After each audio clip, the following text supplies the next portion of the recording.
dhidi ya kujihusisha na masuala yoyote ambayo yanafungamana na chama hicho hadi uamuzi kuhusu hatima yake utakapoafikiwa.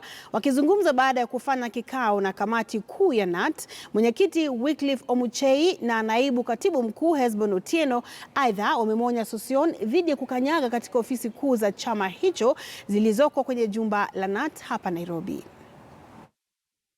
Enough is enough. Enough is enough.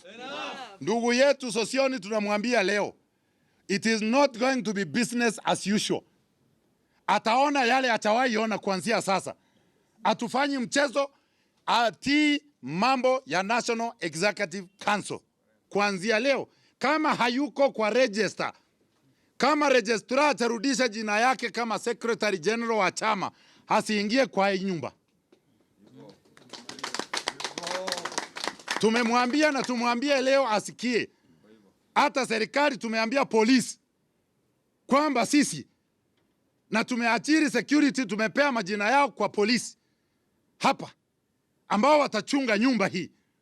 Hatutaki mchezo sasa. Ndugu yetu akae bungeni, achunge walimu na wafanyakazi huko bungeni, apigania walimu huko bungeni. Stop side shows. This union is not going to be run by courts. It is going to be run by its organs. There are so many side shows that are being created by our brother. We want to be very clear here that he is not the Secretary General of this union. He is on suspension and he must respect that. So this union is not going to be run from the streets. This union is not going to be run from chest stamping.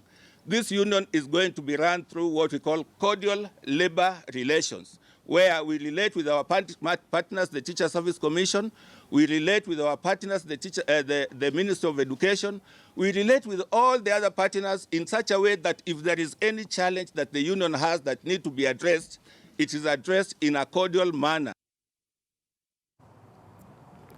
Na mtazamaji, tukiachana hayo, seneta wa Baringo Gideon